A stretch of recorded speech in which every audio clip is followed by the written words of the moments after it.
ذرا آپ ایک لمحے کے لیے تصور کریں، ایک انسان اپنی زندگی کے کم از کم 16 سال، ہزاروں گھنٹے اور مطلب لاکھوں روپے ایک ایسے سفر پر صرف کرتا ہے جسے ہم تعلیم کہتے ہیں۔ ہاں بالکل۔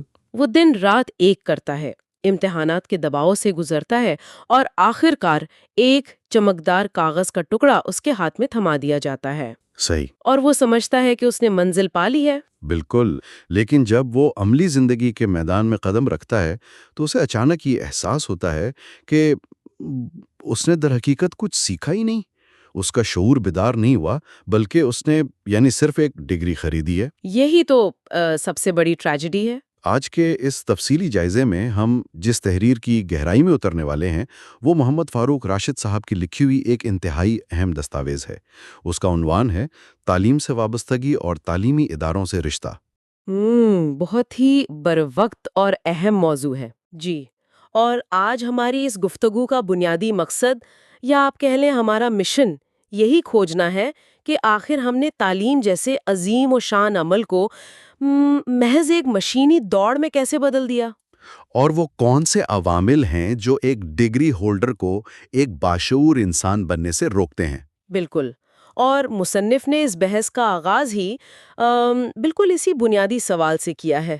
انہوں نے بتایا ہے کہ ہم نے سیکھنے کے عمل کو مکمل طور پر غلط سمجھ لیا ہے۔ اچھا، وہ کیسے؟ دیکھیں، ہم نے یہ فرض کر لیا ہے کہ اسکول یا کالج جا کر مطلب معلومات کو دماغ میں بھر لینا اور پھر اسے امتحان کی کاپی پر اگل دینا ہی تعلیم ہے۔ ہاں ہاں بالکل، رٹا لگانا جسے ہم کہتے ہیں۔ صحیح۔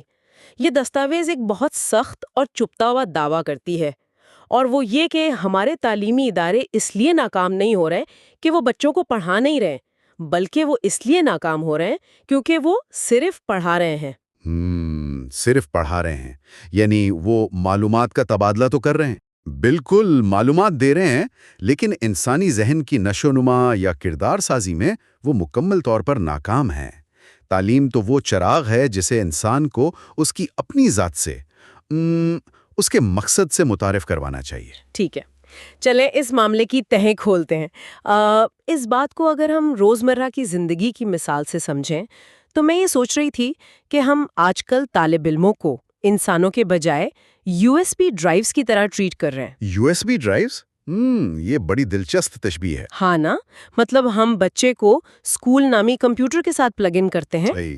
اس کے دماغ میں 50-60 GB کا ڈیٹا یعنی نصاب کاپی کرتے ہیں، اور سال کے آخر میں امتحان لے کر وہ سارا ڈیٹا ایک پیپر پہ پرنٹ کروا لیتے ہیں۔ بالکل ایسا ہی ہو رہا ہے۔ اور جس بچے کا پرنٹ جتنا صاف اور کتاب کے قریب تر ہوتا ہے، ہم اسے اتنا ہی لائق قرار دے کر اسے گولڈ میڈل پہنا دیتے ہیں۔ ہاں، اور سب تالیاں بجاتے ہیں۔ لیکن مسئلہ یہ ہے کہ اس سارے عمل میں اس بچے کا اپنا آپریٹنگ سسٹم تو مطلب اپ گریڈ ہوا ہی نہیں۔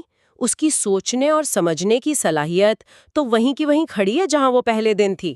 یہاں جو بات سب سے زیادہ حیران کن ہے وہ یہ کہ یہ USB ڈرائیو کی مثال ہماری موجودہ صورتحال کی ایک بہت تلخ حقیقت ہے۔ بالکل۔ اور اس کا سب سے بڑا نقصان کیا ہو رہا ہے؟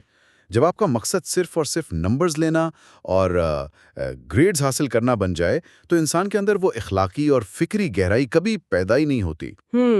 جو معاشرے کے لیے ضروری ہے۔ جی، مصنف کا موقف یہ ہے کہ تعلیم کوئی ایسا لباس نہیں ہے جسے آپ صبح اسکول جاتے وقت پہن لیں اور دوپہر کو واپس آ کر اتار دیں۔ یعنی یہ کوئی شفٹ کی ڈیوٹی نہیں ہے۔ بالکل نہیں، یہ ایک طرز زندگی ہے، مطلب یہ ایک مکمل نظام حیات ہے جو آپ کو پرکھنے، تجزیہ کرنے اور پیچیدہ حالات میں درست فیصلے کرنے کی صلاحیت دیتا ہے۔ صحیح۔ فرض کریں ایک شخص نے کسی بہت بڑی یونیورسٹی سے فائنانس کی ڈگری لی ہے، اس کے پاس نمبروں کا ایک انبار ہے، لیکن اگر وہ اسی علم کو استعمال کر کے اپنی کمپنی میں غبن کرتا ہے یا کوئی بڑا فراڈ کرتا ہے، بالکل، تو کیا ہم اسے تعلیم یافتہ کہیں گے؟ ہرگز نہیں۔ اس کے پاس ڈیٹا تو ہے، لیکن وہ پختہ کردار نہیں ہے جو حقیقی تعلیم دیتی ہے۔ یعنی ہم پڑھے لکھے تو ہو سکتے ہیں لیکن بادشعور نہیں۔ بالکل، یہی اصل بات ہے۔ تو اگر یہ ڈگریاں اور یہ نمبرز ہمیں بادشعور نہیں بنا رہے تو پھر ہم ان تعلیمی اداروں کا کیا کریں؟ کیا ہم یہ کہہ رہے ہیں کہ اسکولوں اور کالجوں کا کوئی فائدہ نہیں ہے اور انہیں بند کر دینا چاہیے؟ نہیں، ظاہر ہے مصنف کا یہ مطلب نہیں ہے۔ ہاں، میں بھی یہی دیکھ رہی تھی۔ تحریر کے اگلے حصے میں وہ تعلیمی اداروں کے اصل مقصد کی طرف آتے ہیں۔ وہ بتاتے ہیں کہ تعلیمی ادارے دراصل وہ کارخانے ہیں جہاں خام ذہنوں کو تپا کر ایک مہذب شہری میں ڈالا جاتا ہے۔ بالکل، خام ذہنوں کی تشکیل۔ یہاں بات واقعی بہت دلچسپ ہو جاتی ہے۔ میرے ذہن میں یہ سوال اٹھتا ہے کہ یہ ڈھالنے کا عمل ہوتا کیسے ہے؟ اگر صرف مضامین پڑھانا کافی نہیں ہے تو ایک ادارہ کسی خام ذہن کو کیسے تراشتا ہے؟ اس سوال کا جواب اس بات میں چھپا ہے کہ ہم ایک اچھے طالب علم کی تعریف کیا کرتے ہیں۔ ہمارے معاشرے میں تو اچھا طالب علم وہ ہے جو چپ چاپ بیٹھے۔ بالکل، ہمارے موجودہ نظام میں اچھا طالب علم وہ ہے جو کلاس میں بالکل خاموش رہے، جو استاد کے ہر لفظ کو پتھر پر لکیر سمجھے اور جو کتاب پر کبھی سوال نہ اٹھائے۔ ہاں، جو بس تابع دار ہو۔ لیکن یہ دستاویز اس رویے کو یکسر مسترد کرتی ہے۔ مصنف کے نزدیک ایک حقیقی طالب علم وہ ہے جو بے چین ہو۔ بے چین ہو یعنی تجسس ہو۔ جی، جس کے ذہن میں سوالات کا طوفان ہو، جو دی گئی معلومات کو منوعن قبول کرنے کے بجائے یہ پوچھے کہ ایسا کیوں ہے اور یہ کیسے کام کرتا ہے۔ صحیح۔ تعلیمی اداروں کا اصل کام صرف یہ نہیں ہے کہ وہ لائبریری کا مواد طلبہ کے دماغوں میں منتقل کر دیں، کیونکہ وہ معلومات تو آج کل ایک اسمارٹ فون کے ذریعے بھی مل جاتی ہیں۔ بالکل، گوگل پر سب کچھ موجود ہے۔ تو اداروں کا اصل ہدف کیا ہے؟ ان کا ہدف طلبہ کے اندر تخلیقی صلاحیت اور تنقیدی سوچ کو بیدار کرنا ہے۔ اس کا مطلب یہ ہوا کہ جب تک طالب علم کے اندر سے وہ کیوں اور کیسے کی آواز نہیں آئے گی، تب تک وہ صرف رٹا لگا رہا ہے، سیکھ نہیں رہا۔ بالکل، وہ بس ایک طوطا بن رہا ہے۔ ہاں، ہم اکثر دیکھتے ہیں کہ بچے امتحان سے ایک رات پہلے پوری کتاب رٹ لیتے ہیں اور امتحان کے 2 دن بعد اگر آپ ان سے وہی سوال پوچھیں تو ذہن بالکل کورا ہوتا ہے۔ بالکل، وہ سب کچھ بھول چکے ہوتے ہیں کیونکہ انہوں نے اسے سمجھا ہی نہیں تھا۔ انہوں نے علم کو اپنے اندر جذب نہیں کیا، بس وقتی طور پر اسے ادھار لیا تھا۔ بالکل صحیح کہا آپ نے۔ اور یہیں سے مصنف ہمیں اس پورے تعلیمی نظام کے سب سے اہم اور شاید سب سے زیادہ نظر انداز کیے گئے پہلو کی طرف لے جاتے ہیں، وہ طاقت، وہ محرک جو اس طالب علم کے اندر سوال کرنے کی ہمت پیدا کرتا ہے، یعنی ایک استاد کا کردار۔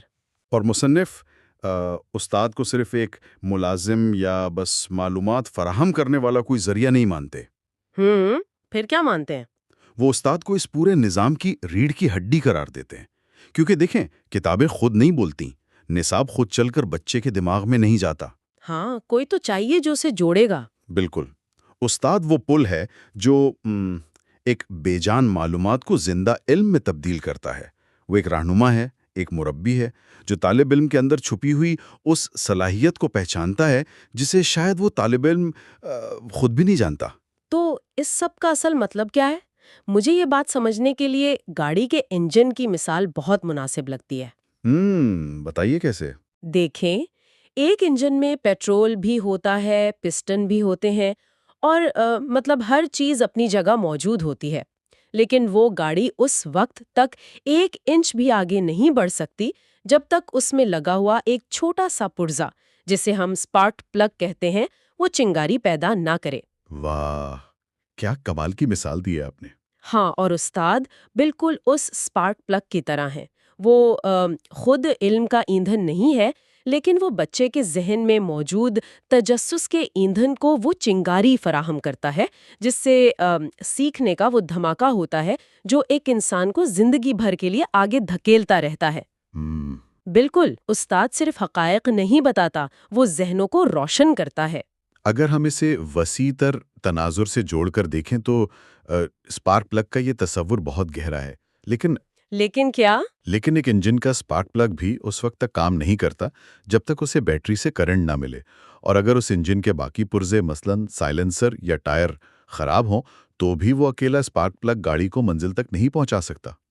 یہ بھی ہے۔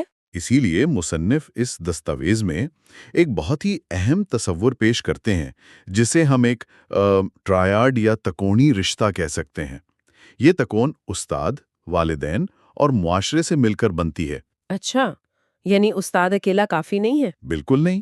فرض کریں ایک استاد نے کلاس روم میں وہ چنگاری لگا دی، اس نے بچے کو یہ سکھا دیا کہ کائنات کیسے کام کرتی ہے۔ وہ بچہ جوش اور تجسس سے بھرا ہوا گھر آتا ہے، صحیح، اور پھر لیکن گھر آ کر جب والدین اس سے یہ پوچھنے کے بجائے کہ آج تم نے کیا نیا سیکھا یا تمہارا کیا خیال ہے، صرف یہ پوچھتے ہیں کہ ٹیسٹ میں تمہارے نمبر کتنے آئے، ہاں ہاں کیا تم نے فرسٹ پوزیشن لی، ہاں تو وہ جوش کی چنگاری وہیں اسی لمحے بجھ جاتی ہے۔ یہ تو مطلب بہت ہی عام اور روزمرہ کا منظر ہے ہمارے معاشرے میں۔ والدین نادانستگی میں بچوں کو اسی مشینی دوڑ میں دھکیل دیتے ہیں جس سے شاید استاد انہیں نکالنے کی کوشش کر رہا تھا۔ بالکل۔ وہ بچے کو یہ پیغام دیتے ہیں کہ تمہارے سوچ یا تمہاری تخلیق کی ہمارے نزدیک کوئی اہمیت نہیں ہے جب تک کہ اس پر ایک A+ گریڈ کا ٹھپا نہ لگا ہو۔ صحیح بات ہے۔ اور پھر جب یہی بچہ باہر نکلتا ہے تو معاشرہ بھی اس کی قابلیت کو صرف اس کی ڈگری کے نام اور تنخواہ کے ہنسوں سے ناپتا ہے۔ اور یہی وجہ ہے کہ مصنف اس بات پر زور دیتے ہیں کہ تعلیم میں بہتری کا کام اکیلے اسکول یا اکیلا استاد نہیں کر سکتا، یہ ایک مکمل ایکو سسٹم ہے۔ یعنی سب کو مل کر کام کرنا ہوگا۔ جی، اگر والدین دلچسپی نہیں لیں گے اور اگر معاشرہ صرف ان لوگوں کو عزت دے گا جن کے پاس کاغذ کی بڑی ڈگریاں ہیں تو ایک استاد کی تمام محنت ضائع ہو جائے گی۔ جب تک یہ تینوں ستون ایک سمت میں کام نہیں کریں گے، ایک باشعور قوم کی بنیاد نہیں رکھی جا سکتی۔ یہاں تک تو باتیں بڑی منطقی اور مثالی لگ رہی ہیں۔ مطلب ایک اچھا طالب علم ہو، بہترین استاد ہوں اور ایسے والدین جو شعور کو اہمیت دیں۔ لیکن میں یہاں تھوڑا سا رک کر ایک تلخ سوال اٹھانا چاہتی ہوں۔ یہ سب باتیں ایک آئیڈیل اور پرفیکٹ دنیا میں تو شاید ممکن ہوں، لیکن اگر ہم زمینی حقائق کی طرف آئیں تو صورتحال بہت بھیانک ہے۔ ہاں، زمینی حقائق ہمیشہ مشکل ہوتے ہیں۔ دیکھیں، ہم آج 21ویں صدی کے دور میں ہیں۔ ٹیکنالوجی نے دنیا کو ایک گلوبل گاؤں بنا دیا ہے، ڈیجیٹل انقلاب روزمرہ کا حصہ ہے، لیکن دوسری طرف ذرا ہمارے تعلیمی نظام کے وسائل تو دیکھیں۔ وسائل کی کمی تو ایک بہت بڑی حقیقت ہے۔ بالکل، ہمارے پاس ایسے اسکول ہیں جہاں پینے کا صاف پانی یا چھت تک نہیں ہے۔ ہمارا نصاب دہائیوں پرانا ہے اور ہمارے اساتذہ کی اکثریت کی اپنی کوئی باقاعدہ جدید تربیت ہی نہیں ہوئی۔ صحیح۔ تو سوال یہ پیدا ہوتا ہے کہ کیا اس بوسیدہ نظام اور محدود وسائل کے ساتھ ہم اساتذہ سے یہ توقع کر سکتے ہیں کہ وہ راتوں رات ڈیجیٹل دور کے لیڈرز پیدا کر دیں گے؟ کیا ہم ان سے کسی جادو کی توقع نہیں کر رہے؟ اس سے ایک انتہائی اہم سوال پیدا ہوتا ہے اور یہ ایک کڑوا سچ ہے۔ مصنف نے اپنی تحریر میں اس حقیقت سے آنکھیں نہیں چرائیں۔ اچھا، انہوں نے اس چیلنج پر بات کی ہے؟ بالکل کیے۔ وہ ان رکاوٹوں کا بہت باریک بینی سے جائزہ لیتے ہیں۔ یہ توقع کرنا کہ ایک ایسا استاد جسے نہ جدید تربیت ملی ہے اور نہ ہی وسائل، وہ فرسودہ نصاب پڑھا کر مارک زکربرگ پیدا کر دے گا، یہ سراسر غیر حقیقت پسندانہ ہے۔ ہاں، یہی تو میں کہہ رہی تھی۔ دستاویز واضح کرتی ہے کہ ان سنگین خامیوں کو دور کیے بغیر کوئی تعلیمی انقلاب نہیں آ سکتا۔ اس کے لیے حکومت اور فیصلہ سازوں کو ہنگامی بنیادوں پر کام کرنا ہوگا، نصاب کو رٹے سے نکال کر عملی بنانا ہوگا۔ اور اساتذہ کی ٹریننگ بھی؟ بالکل، اساتذہ کی ٹریننگ پر بے پناہ سرمایہ کاری کرنی ہوگی، کیونکہ اگر استاد کا اپنا ذہن اپ گریڈ نہیں ہوگا تو وہ طالب علم کو کیسے روشن کرے گا؟ اور میرے خیال میں اسی جدیدیت کی دوڑ میں ہم ایک اور بہت بنیادی چیز پیچھے چھوڑ دیتے ہیں جس پر مصنف نے خاصا زور دیا ہے۔ وہ کیا؟ ہم صرف جدید مہارتوں کی بات کرتے ہیں کہ بچے کو کوڈنگ آ جائے، وہ سافٹ ویئر بنا لے، لیکن تحریر کا ایک بڑا حصہ اخلاقی اور روحانی تربیت کے بارے میں بھی تو ہے۔ بالکل، وہ تو بنیاد ہے۔ مصنف یہ سوال اٹھاتے ہیں کہ صرف ذہنی ترقی سے کیا ہم پرامن معاشرہ بنا سکتے ہیں؟ اگر آپ ایک خام ذہن کو دنیا کی تمام ٹیکنالوجی سکھا دیں لیکن اس کے دل میں ہمدردی، سچائی اور اخلاقیات نہ ڈالیں تو آپ نے معاشرے کو دیا کیا؟ ہاں، آپ نے ایک انتہائی خطرناک امکان کی طرف اشارہ کر دیا۔ اخلاقیات کے بغیر علم محض ایک اندھی طاقت ہے۔ اندھی طاقت، بالکل۔ اگر آپ ایک شخص کو کمپیوٹر سائنس کی اعلیٰ ترین تعلیم دیتے ہیں لیکن اسے دیانتداری نہیں سکھاتے تو وہ ان مہارتوں کو معاشرے کی بھلائی کے بجائے دنیا کا سب سے بڑا سائبر کرمنل یا ہیکر بننے کے لیے استعمال کر سکتا ہے۔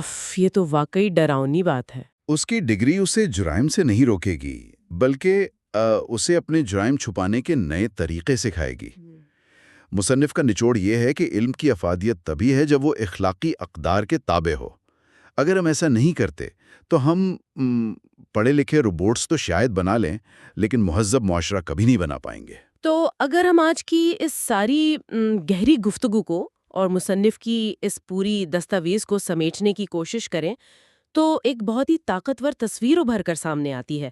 تعلیم کوئی ٹرین کا اسٹیشن نہیں ہے جہاں آپ ڈگری لے کر اتر جائیں اور کہیں کہ میرا سفر ختم ہو گیا۔ بالکل، یہ تو ساری عمر کا عمل ہے۔ ہاں، یہ ایک نہ ختم ہونے والا سفر ہے۔